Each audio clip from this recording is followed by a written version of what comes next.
Exiled. Today we have a special guest, David Smith. David was uh, in the military for most of his life, I think 20 something years. And I don't know if you reached any rank, David, did you? Master Corporal. Your Master Corporal, former Master Corporal David Smith from the Canadian, who was in the Canadian Forces and served in the Blue Berets and the Blue Helmet UN peacekeeping forces in the Middle East. Um, After leaving the military, David became a parking enforcement officer in the city of, for the city of, David, remind me? Niagara Falls. Niagara Falls, right, in the Niagara region. So, um, David was a parking enforcement officer. David is now retired, but he was a parking enforcement officer for the city of, or one of them, or I guess the one, I'm not sure, for the city of Niagara Falls. So you went from military to parking enforcement officer, both uniform careers, so I can understand that. And then you've become a poet. You write poetry. I have a question for you. So David, welcome to the channel. Welcome to Exiled. And I have a question for you. Why, and I think you're going to answer me in poetry. Why do you write poetry? How I write poetry is to get rid of my frustrations. And I used to give out parking tickets, and then I would go to Tim Hortons and write a poem about it and said, oh, that guy should have killed me. So I'm able to see things from the other side of the fence. And then I came up with a poem on why I write poetry. Mm-hmm. Poetry writing, to acknowledge how we feel. That is the joy as our thoughts become real. To be in tune with the feeling. Capture that moment on the spot. That's more important than all the logic we got. How we feel is more important than what we do. That rainbow of color, let the emotion shine through. Anger is released. Love is exposed. Feelings of hope and enthusiasm grows. So let out the feeling and document the why. With the flick of the pen, the feelings we try. Acknowledge the emotion of why we're afraid. Changing our thought patterns, we will have it made. Know thyself through emotions that hit. Find that trigger and how to deal with it. Upfront and personal. To get emotion written down or highly motivational to spread the optimism all around. Pick up a pen and let words flow like a river. Think of the emotion and let our knees quiver. Be in control and let thoughts capture life. Thinking success, we can overcome strife. Circumstances are temporary and situations change. Explore that rainbow and feel the emotional range. And that's why we write, to let tears hit the page, to laugh and to cry and get emotion engaged. So that's why I write. Thank you very much for that, David. Thank you very much. Okay, so to our audience, if you like what we're doing, always remember to click the like button and subscribe to the Exiled channel, and you will be notified of videos as they are published. Okay, so now we know why you're right, and we're gonna do maybe one or two more of your poems to see what you do right. Do you tell me, before we go on to that though, I would like you to tell me a little bit about your military service, some more details, and maybe any highlights you had there. Well, I was in the military for 23 years. I was a clerk, administrative clerk, and I'm very familiar with this, the typewriter. That's my passion. I write and type poetry on my old typewriter. And I find that I can do it quicker than using a computer. And I found the military fascinating. I was over in Egypt for 6 months. Mm-hmm. I've had experiences there, and I remember my first exercise in the army. I was in Petawawa. I was out in the bush. It was 40 below zero, and I was hopeless. Yes. I didn't know how to light a Coleman stove or a lantern or make coffee. And the sergeant major made coffee for me, and he said it was the first time in his career he ever made coffee for a private. so that I found very interesting. And from then on, my career just went. And then I realized that I was. Yeah, up or did it go up or down? It went up. Did it go up or down? I grew up a little bit, and then as I got older, I was in Ottawa, National Defense Headquarters. I was very shy around women, and I'd talk to the secretaries and my face would turn bright red hot. So I figured I better do something. So I joined Toastmasters, the public speaking club. And I said, and that really helped me. It helped me to calm down and to do things. And that was my greatest thrill, I think, being in Ottawa, walking around, knowing all the secretaries and working for colonels and generals. And it really gave me a sense of importance, even though I was at the bottom rank of the totem pole. Yeah, I remember at the time when I met you, I was the head of security at the Gloucester Center. And I remember you before, I don't remember if it was, we had actually met yet. I remember you walking through the Gloucester Center each evening after work in your uniform, and you had your medals on it, and you look so sharp, and you know, you're quite tall. And you look very impressive, and I always was impressed with you because I too served a little bit in various uniform services, and to me it's very important to look professional in your uniform, and you really did that. I was always impressed, and eventually, I don't actually remember the very occasion we met. Do you remember what solidified it was I was with my son at the Gloucester Center, and somebody came in and was shoplifting and took somebody's a necklace. And the woman behind the counter yelled, "Security, security." And we ran out there. And that's where I really met you, and you were able to write your reports and do things. Okay, so what, did we hold the thief? No, apparently the guy drove a motorcycle. And I ran outside to meet him, and he drove away so fast, I could only get 1 or 2 digits on his motorcycle of his license. Okay. And then you said that since he only... So many years ago, your memory is good. I didn't even remember that. And then I was with my son, so that's how we got together. Yeah. Now, the mission of Exiled is to be a voice for the diaspora. So people might be wondering why we have David Smith, a Canadian, born Canadian, who has served in the military, on the program today. And I think it's important that we get opinions about some things that affect migrants from everybody. We're a voice for the diaspora, but I think we need to link with everybody who is willing to join with us to make that voice louder. And that's why I've invited you here today, David, because I think some people, we can reason with them intellectually and so on, like we have done in previous videos. Some people, you have to probably show them a video of an event, so they're very visual people. And I think some people can be reached through your poetry. For example, when we were talking prior to this, oh, by the way, I came across all 3 of your poems. You're correct, you did send them to me. When I asked you about how a lot of people are afraid to talk, and most people, not a lot, most people are afraid to speak out, yourself included. And this is what this channel is about. We want people, you went out and wrote a poem. You said it inspired you to write the poem. The poem is titled The Silent Majority. And I want you to read this poem because I think it will encourage people to, first of all, realize they're not alone.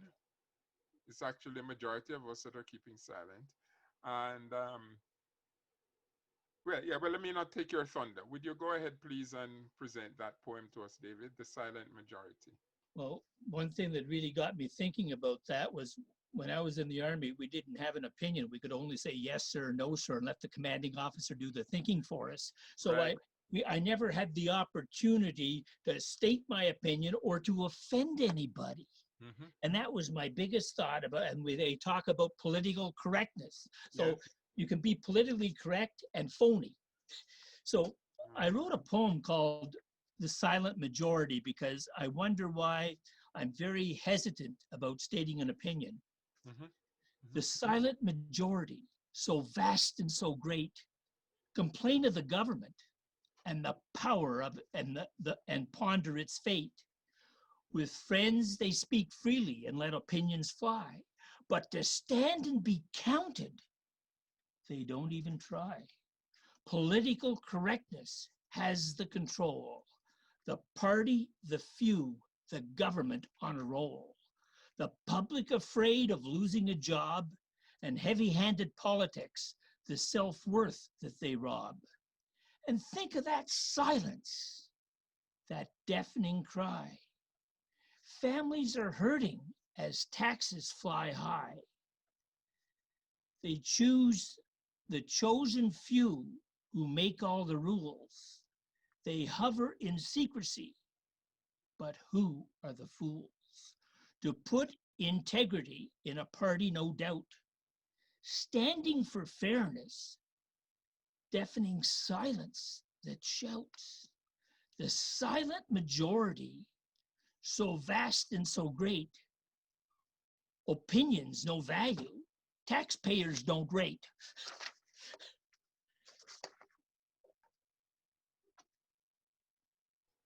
Yeah, thank you very much, David. Thank you very much. So there you go.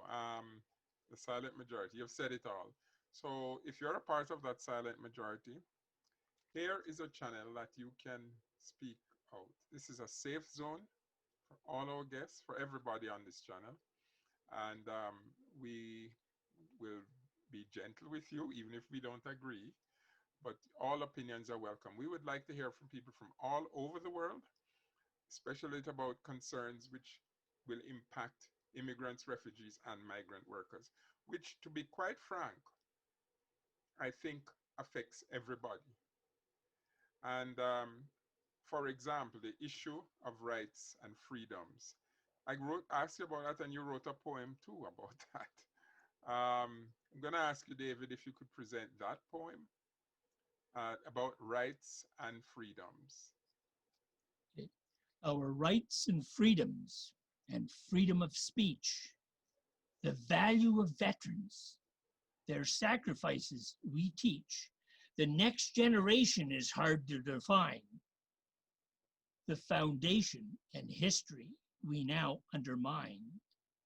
We make up new rules for the Constitution to change, and yet it's the selfishness and greed is to blame. Collapse of our values our ancestors fought through. This generation where ideas are new. Our books used to balance, and hard work, by the way. And now it is greed and technology to stay. We have lost our values, and spying's a breeze. With advanced technology, we can do it with ease. The basic foundation is nowhere to be found. Honesty and integrity have collapsed to the ground. If politicians can do it, why can't I? Leading by example, our values will die. Our rights and freedoms, especially of speech, the silent governments corrupting, silence they teach.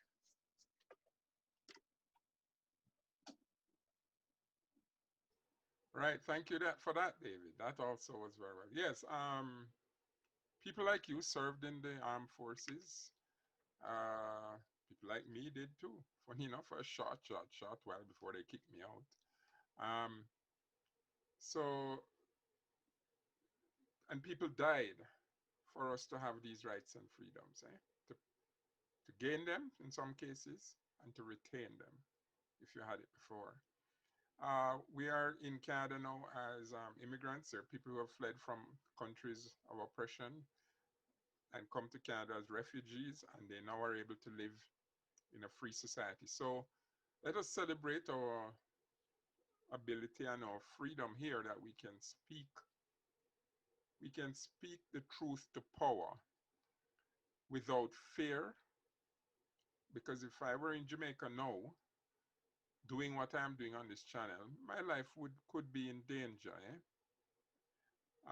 We're gonna have in the future some guests on from Jamaica, and they are so fearful that although there is a constitution in Jamaica that guarantees freedom of speech and gives us the same rights and freedoms that we have here in Canada, lo and behold, as you say in your poem, it doesn't exist. That those rights and freedoms have to exist where you have no fear.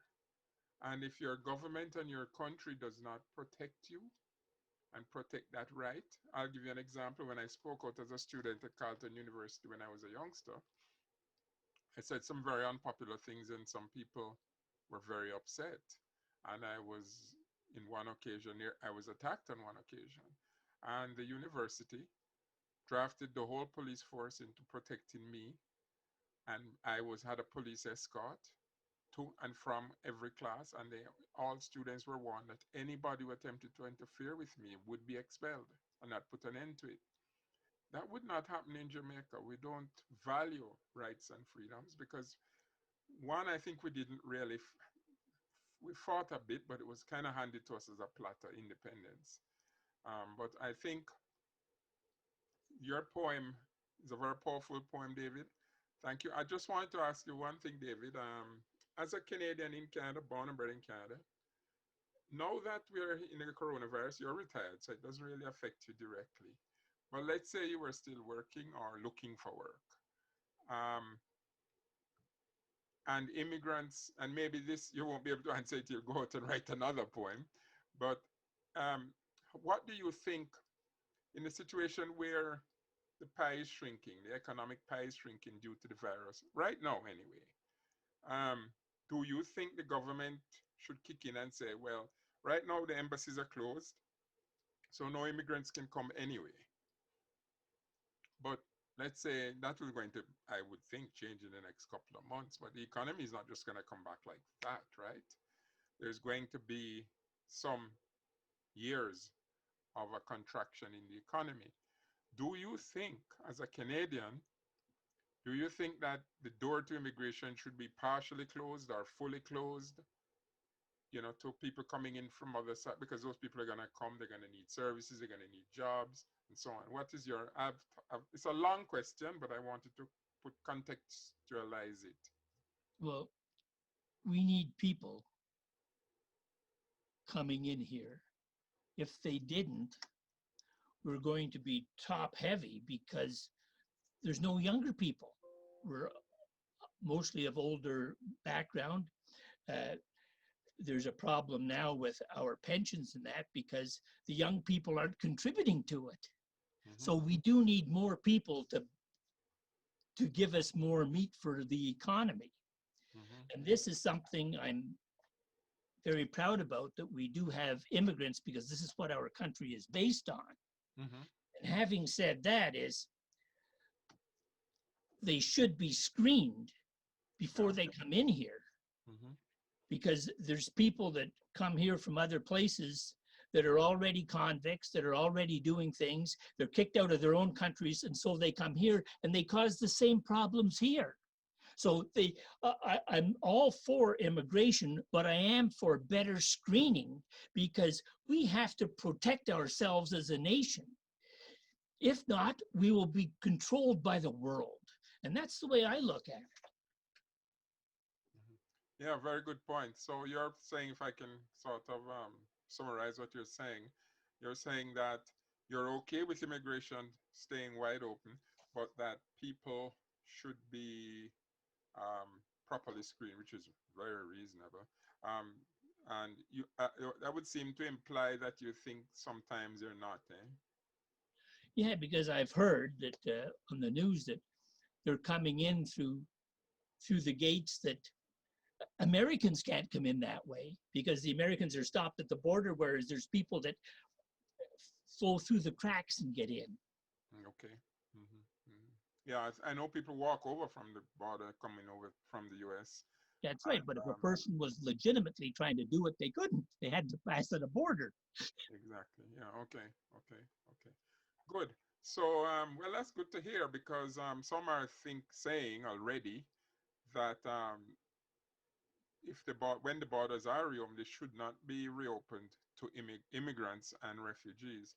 I think Canada, being a signatory to the convention, UN Convention on Refugees, and that was been ratified by Parliament, Canada has no choice but to take everybody who qualifies for refugee status, and we're one of the highest in the terms of per capita. We're one of the highest receivers of refugees. So in conclusion, we're going to wind up. In conclusion,